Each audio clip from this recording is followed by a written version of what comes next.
Qual é, pessoal? Vamos começar mais um programa Qual é Cast e hoje estamos nesse cenário aqui maravilhoso.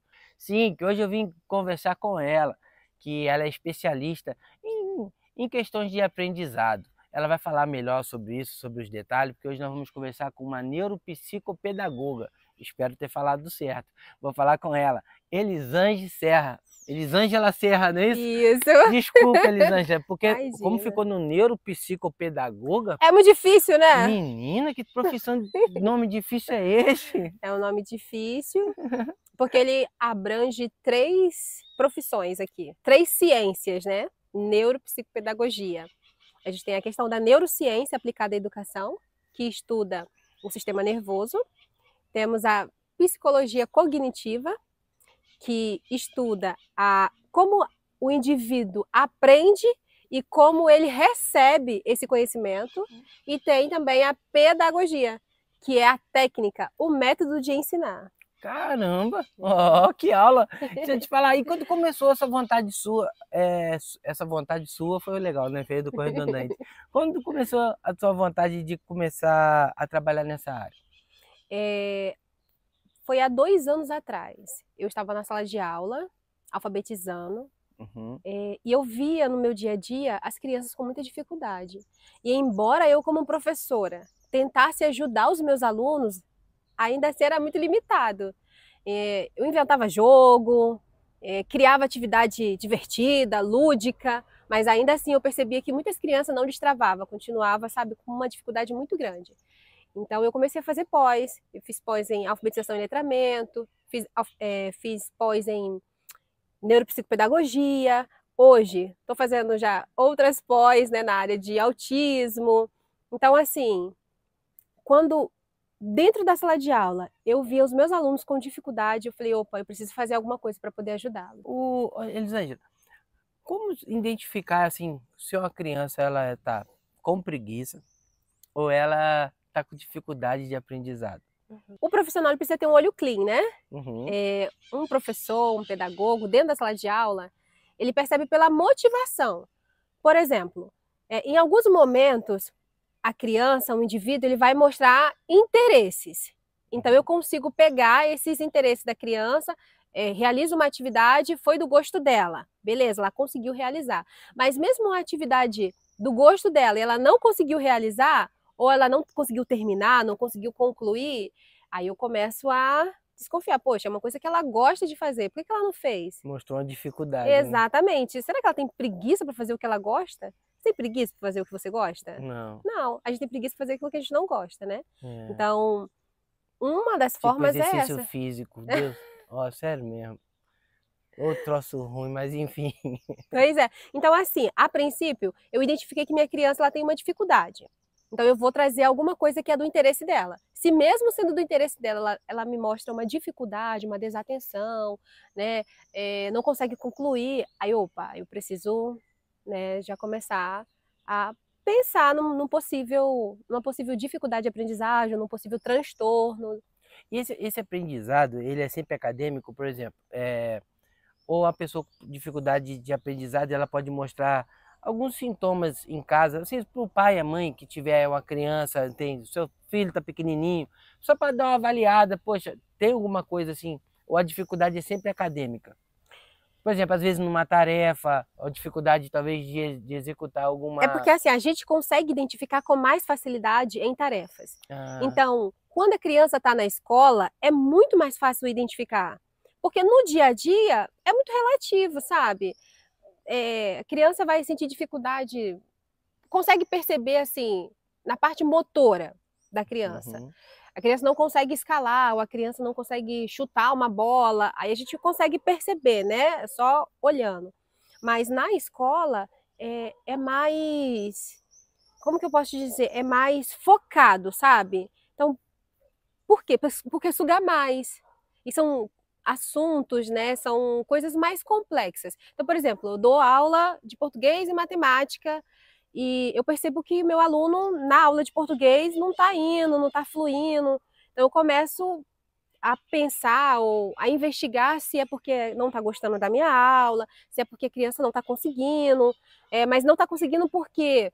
porque ela veio de uma defasagem escolar, porque às vezes trocou de escola, né? Então não conseguiu aprender determinado conteúdo. Eu começo a me perguntar de várias formas.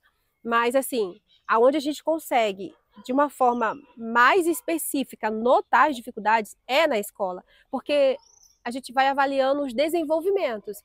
Então, existem as janelas e meu aluno ele precisa estar dentro dessa janela. Então, se meu aluno não atinge, não está dentro dessa janelinha, então, opa, eu começo a... Será que é falta de estímulo? Não. Será que é porque realmente está com algum transtorno ou alguma dificuldade? Entende? Então, na escola é o melhor lugar para se identificar. Mas o pai que acompanha a rotina da criança, em muitos momentos ele vai começar a comparar com outras crianças. Ah, mas meu filho não faz isso.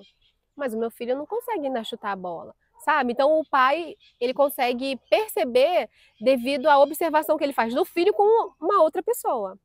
E na sala de aula eu tenho 20 crianças. Você tem um então, parâmetro ali. exatamente. É a mesma faixa etária, né? Exatamente. Porque o aprendizado está entrando fácil aqui, não está ali.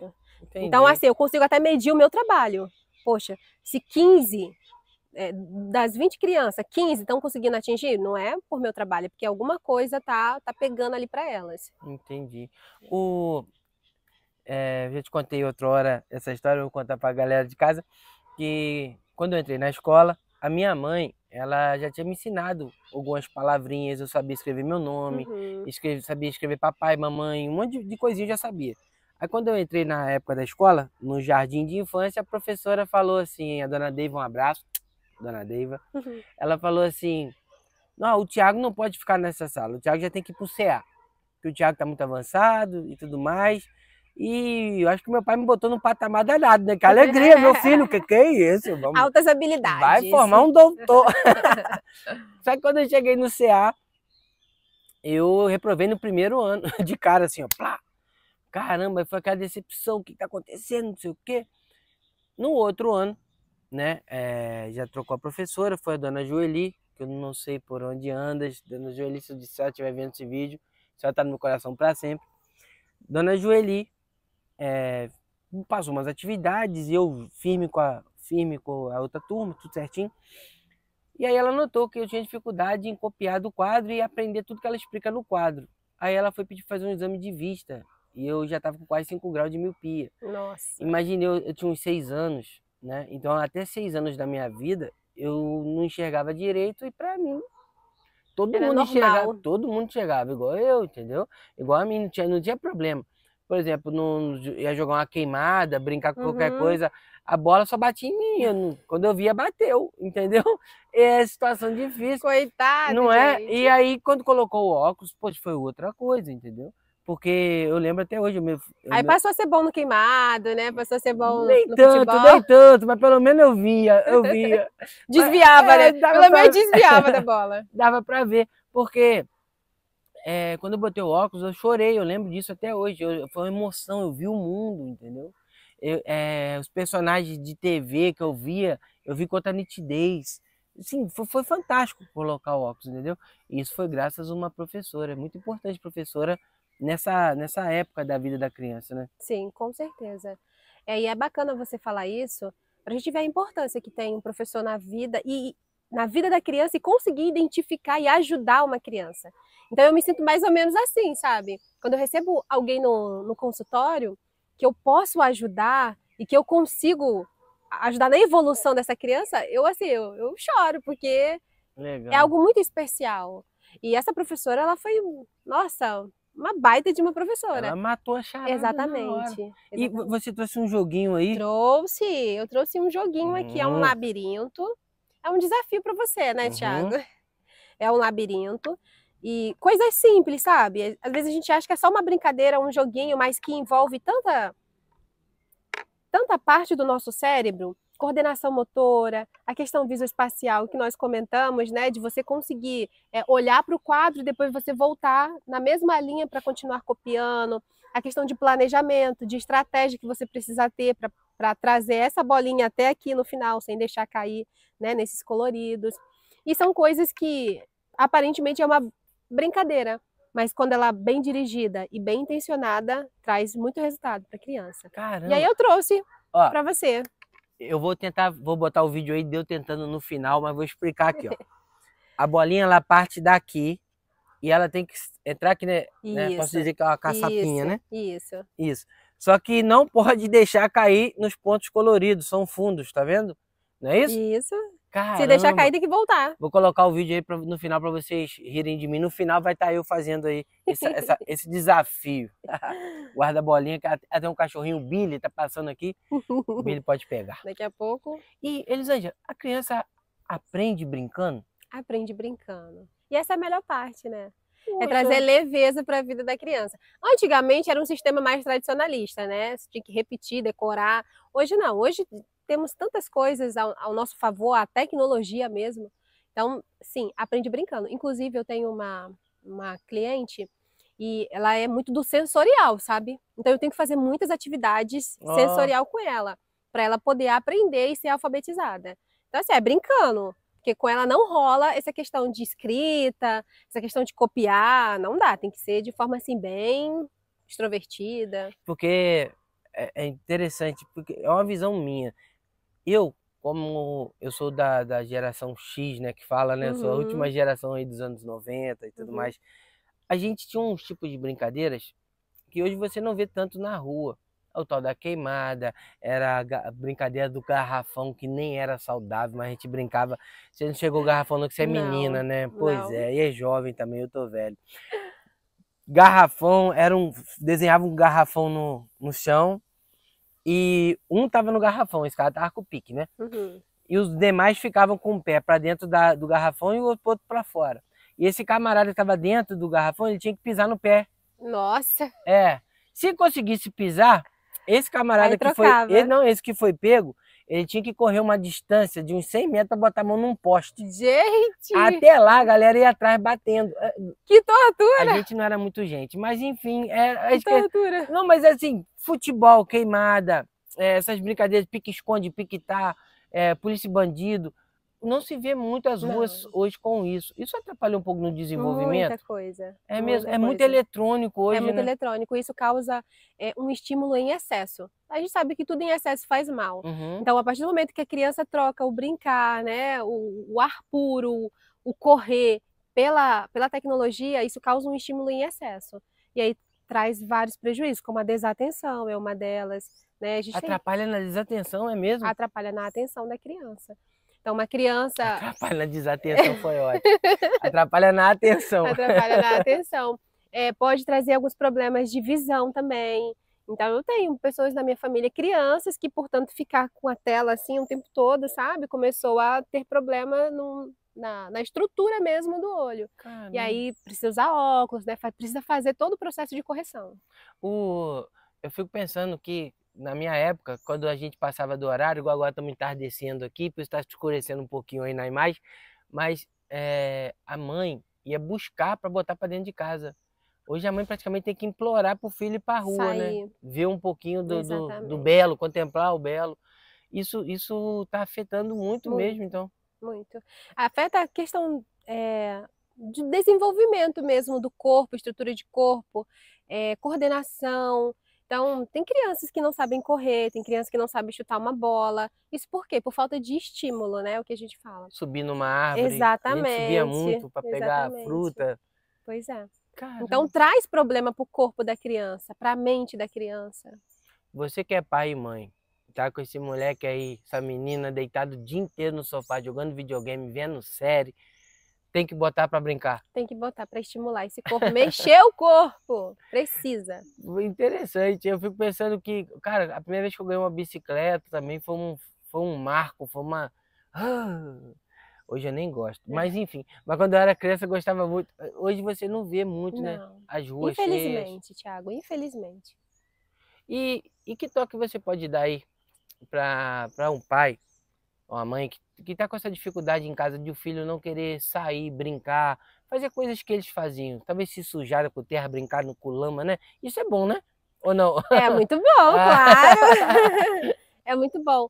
Mas assim, eu vou falar aqui, espero não ser indelicada, né, Sim. com os pais. Mas assim, a criança ela é reflexo dos pais. Então, se tem uma criança que está dentro de casa, o tempo todo ali com o celular, eu preciso, como pai, olhar para dentro de mim. Porque automaticamente eu posso estar influenciando o meu filho a ser desse jeito. Por Olha. me ver mexendo no celular o tempo inteiro, por não ter o pai que conversa, que brinca com a criança, né? Então, o que resta para essa criança é o quê? É as telas, né? E hoje em dia os pais, infelizmente, têm transferido muito essa responsabilidade para a tecnologia. Então, eu não tenho tempo, eu trabalho demais. Então, brinca aí com o tablet, né? Vai jogar um pouquinho. E acaba não incentivando a criança a, né, aproveitar o que há de mais belo. Então, o primeiro toque que eu dou para os pais é olhar para dentro de si. Porque para a criança poder mudar, deixar a tecnologia de lado, o pai também vai ter que abrir mão. Incentivando a criança, trocando, né? O telefone ou o tablet por um jogo. E esse jogo vai exigir que o pai jogue junto, né? Ou para a criança poder ficar na parte de fora da casa. Em muitos momentos vai exigir que o pai ou que a mãe vá para fora de casa também, né? Então, assim, olhar para dentro de si. Ó, interessante isso daí, bem colocado. Porque às vezes o pai teve uma infância assim, né? Legal, de Uhum, sair, brincar, curtir. E na hora do filho dele, talvez o filho não tá fazendo, né? Ele fica assim. exatamente. E o pior é que às vezes o pai pode culpar a criança. No seu tempo, essa hora, eu tava correndo atrás disso, correndo atrás daquilo. Exato. Mas ele não teve, talvez, assim, o incentivo. Uhum, Porque hoje você não faz mais. Você fazia, mas não exato. fazia Não mais. faz mais. Caramba, interessante. Isso que você falou, eu fico percebendo, sabe? Eu noto um pouco as coisas. O criança chorou, dá um celular. Chorou, dá um tablet. O tablet celular virou a babá da criança, entendeu? E ali a criança tá vendo um desenho, ela fica horas naquilo ali. E a criança fica condicionada àquilo dali. Porque se a criança chorou uma vez, o pai atendeu, né, com o celular ou com o tablet, ela vai chorar na próxima vez para conseguir novamente. E Porque assim ela não vai é se boba, tornando né? Ela sabe. exatamente. E vai se tornando um ciclo, né, até o ponto da criança ficar viciada. Você como educadora, Uhum. pode dar uma opinião. O pai tem que saber falar não, não tem? Sim, sim. Porque a criança... Criança gosta de limite. Pois é, Criança gosta do limite da pessoa que impõe limite. Ela se sente segura. é mesmo. Ela se sente segura. Então, quando eu acho que estou agradando meu filho, dizendo sim o tempo inteiro, porque aí acha que o filho te ama mais, ele te respeita menos. Agora, quando eu imponho os meus limites, isso é para não somente pessoas, até animais também. Ele respeita muito mais e admira muito mais o dono que consegue pôr limite ali para ele. O que que acontece, Elisângela? Porque a criança que ela não obedece os pais, mandam nos pais, já criancinha, quando tiver na adulto, ela não vai ser subordinada a chefes, né? Ela vai Vai ter ter muita dificuldade sim. para ser liderada. Pois é, entendeu? Vai ser dificilmente ser humilde, né? Uhum, Entendi. exatamente. Porque ela já cresceu o rei da casa, né? Uhum. Solta. E aí o chefe vai puxar, ou vai sair do trabalho, ou vai achar que não consegue fazer nada, que é incompetente. Mas na verdade não é. É simplesmente porque em casa não recebeu os limites necessários. Reflete muito depois, né? Reflete, com certeza. Mas assim, a gente até entende alguns pais, porque esse sistema capitalista, né? Uhum, Por exemplo, a minha avó e meu avô tiveram 13 filhos uhum. em um sítio, cara, entendeu? Então, já pequenininhos, já trabalhavam, o mais velho cuidava do mais novo e tudo mais. E tal. Se fosse nos dias de hoje, na cidade, meu avô não conseguiria cuidar de 13, Uhum. porque ele teria que dar um celular para cada um, um material escolar para cada um toda vez no ano, né? Vitamina, remédio, Sim. enfim, você sabe que criança gasta. Então, hoje, o pai, ele trabalha e a mãe acaba ajudando, tem que trabalhar também, os dois trabalham. E às vezes eles precisam pagar alguém para cuidar do filho, né? Uhum. E tudo mais. Então é difícil esse tempo. Mas o que você está dizendo é que quando tiver um tempo, que seja um tempo de qualidade. Tempo de qualidade, com certeza. Não é a quantidade do tempo. Não, mas é de Entendi. qualidade, é isso mesmo. Ah, olha aí, tá vendo? Passe tempo de qualidade com seus filhos. Isso é muito bom. Com certeza. Teve alguma criança, não precisa citar o nome, você até falou de uma aí, mas teve alguma assim que te chamou a atenção assim na sua melhoria? Tipo assim, ele tinha dificuldade disso e com tanto tempo a gente conversando e tal, ele passou a fazer. Teve algum caso específico que te chamou a atenção? tinha um aluno muito imperativo, não conseguia ficar sentado para copiar. Ele é muito inteligente, mas ele não conseguia ficar sentado. Então o tempo todo ele estava rodando, passando nas mesas, brincando com os amigos. E depois que nós conversamos com a mãe, que a mãe procurou uma ajuda profissional, aí sim essa criança passou a conseguir se controlar mais no seu lugar, né? Ela começou a liberar essa hiperatividade de uma outra forma. Então apertando massinha, né, ou na caixinha de areia, ou jogou para as pernas, de ficar balançando. Ela conseguia se controlar. Ao invés de ela ficar andando, levantando o tempo todo, né, ela passou agora a mexer mais a mão, Ela mexer era mais o pé. imperativa. Hiperativa. Eu sou um pouco assim também, sabe? Não, eu sei que eu sou. Eu não fico muito quieto, não. Eu era aquele cara do meio do fundão, sabe? Eu ficava na bagunça Da ali. bagunça. Eu era, cara. Eu era. E os caras da frente, tudo tirando nota boa. E a galera do fundão. Mas, cara, eu me sentia tão bem com aquilo.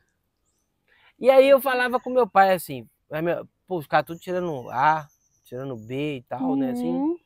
E eu mantendo regularmente meu C. Né? Quando vi um C+, era vamos comemorar. É a média, né? Bem na média aqui. Tinha um certo, por favor, me ajude, há um certo talento nisso, porque eu conseguia passar prestando muito menos atenção do que o que estava lá na frente. Ué, não é? É um talento! O quê? Quando chegava no meio da bagunça ainda conseguir passar. Imagina aparecendo com um B. Olha só. Olha só. Ia pra pizzaria, churrascaria. Então, vamos comemorar. O Thiago tirou um B. Que bom que você não tinha dificuldade, né, de aprendizagem. eu sempre tive dificuldade dentro assim, de acordo com o professor. Não a matéria. Sim, tipo assim, se o professor fosse um pouco mais dinâmico, ou pelo menos mais direto, me ajudava.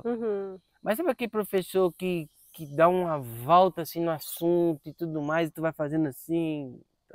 Entendi. Por exemplo, geografia, não vou citar nome, mas se a senhora me deu aula de geografia, eu tô falando da senhora mesmo. Geografia eu nunca gostei, porque eu tive uma professora desde a 5ª até a 8ª série. Gente, a professora era demais, mano. Ela falava. Aí ela mandava você estudar trocentos capítulos para a prova, e você estudava. E aí, na prova, não caía nada daqueles capítulos. Nossa. E nem do que ela falou. Era sensacional. Eu tinha antipatia com ela. Mas aqui, um beijo pra senhora. É isso aí, Elisângela. Então, hoje você está trabalhando aonde? Se alguém quiser entrar em contato contigo, tá com uma criança lá com dificuldade, onde te encontrar? Eu trabalho na Clínica Florescer. Ela fica ali no centro de Cordeiro, próximo ali ao Supertal. Santo Antônio, Florescer. Clínica Florescer. Clínica Florescer, ali na Santo Antônio, número 15. Nós estamos com atendimento segunda, quarta e sexta. Clínica Florescer tem Instagram? Tem Instagram. Então, olha só. Só procurar Florescer, Cordeiro. E o seu Instagram qual que é? É neuropp.elisângela Serra. Você vai ver lá, você vai entender lá, faz parte do programa. Elisângela, tem algum recadinho, alguma coisa que você quer deixar aí pra galera? Hoje, em específico, né, no nosso momento, eu percebo que tem muitas crianças sendo diagnosticadas ou sendo rotulada também como criança com transtorno, tanto de TEA, tanto de TDAH, e muitos pais ficam desesperados porque acham que não tem solução, que é uma doença, e na verdade tudo isso é mito. Acho que a maior doença é quando o pai não procura ajudar essa criança. E a minha dica é para que, se você tem um filho que está passando por algum período, né, de dificuldade na escola, ou até mesmo se você recebeu o diagnóstico de um possível TDAH, ou um TEA, uma dislexia, para você procurar uma ajuda profissional, uma ajuda psicológica, para poder te ajudar a entender todas essas questões, todo o processo que você vai viver daqui para frente, mas também apoiar essa criança, incentivar essa criança, dar o suporte que ela precisa, porque precisa de uma equipe para estar assistindo, né, dando todo o suporte para ela. E não existe pessoas que não aprendem. Isso, Thiago, é muito sério, porque muita gente acha que um TEA de nível 3 de suporte nunca vai aprender nada. Um quê? Um TEA, que é uma criança autista, Vamos nível ajudar a 3 de gente aí. suporte. É um TEA. Isso, É um TEA. É a autista. sigla, né, que é transtorno do espectro autismo. O nível 3 é assim, porque é mais... Isso, é o mais grave, mais né? grave. É o mais grave, mais severo. Muitas pessoas acham que essa criança não tem condições de aprender, e não existe isso. Uma pessoa que tem deficiência intelectual, a partir do momento que ela recebe todos os suportes, ela consegue aprender. E já tem pesquisas apontando que uma criança de nível 3 de suporte, ela consegue descer, ela consegue vir para nível 2 de suporte. Então, com estímulos, com os profissionais, sabe? Todo mundo trabalhando juntos e estimulando essa criança. Então, assim, não se preocupe, não entre em desespero, simplesmente leve a sua criança a um profissional, esteja ali apoiando o trabalho, e eu tenho certeza que essa criança ela vai se desenvolver. É verdade que o autista, ele tem dificuldade às vezes em algumas áreas, mas ele tem uma extrema facilidade em outras. Tipo assim, o que eu vejo às vezes, autistas que têm um ouvido absoluto na música, entendeu? Outros desenham bem. Isso é chamado de hiperfoco. Hiperfoco. Hiperfoco. Hiperfoco. Hiperfoco. Quando ele gosta muito daquela área, ele vai ser muito bom naquilo dali. Olha. Então é por isso que ele tem facilidade em determinadas áreas. Tem uma série, O Bom Doutor. Cara, se você... que série, sensacional aquela série. Ele é autista, ele tem toda uma dificuldade, um preconceito para ele ser cirurgião, mas ele é o melhor. Ele é muito bom naquilo dali, porque quando ele se empenha, ele vai ser muito bom naquilo dali. Isso ele tem um foco. Ele tem um foco, exatamente. É falado dentro da ciência, né, um hiperfoco. Então, cabe assim o profissional talvez descobrir esse foco, em que ele... E utilizar isso ao seu favor. Para que ele aprenda outras coisas. Exato. Quando a gente faz a avaliação com a criança, a gente avalia as potencialidades dela, avalia as dificuldades dela e avalia aquilo que ela gosta, sabe?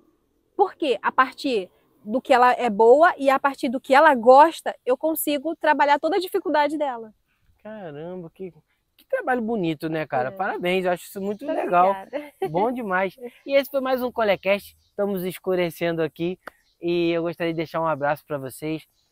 Se você tem algum assunto, algum papo que você quisesse, assim, queira participar aqui do podcast, mande seu direct, bate um papo com a gente. Quem sabe você não vai ser aí o nosso próximo convidado. Você desculpa aí a hora, tivemos uns imprevistos. E agora nós vamos finalizar aqui e eu vou fazer aí o joguinho do tabuleiro aí, tá bom? A gente finaliza fazendo assim, aí, assim. Valeu! Vou fazer aí o desafio que eles ainda passou pra mim. Mole, fácil. Tá pegando, Zé? Sim.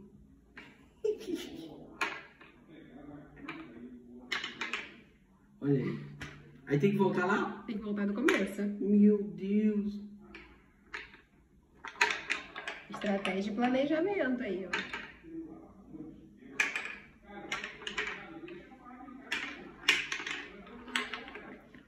Tá roubando, hein? Eu vou falar pra vocês, já.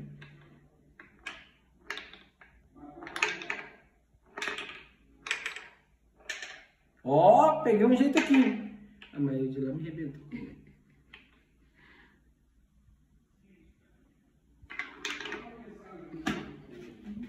Não dá, cara, não dá. Tô sendo diagnosticado aqui, acho que não foi legal pra mim, mas não dá, mas tentei. Valeu.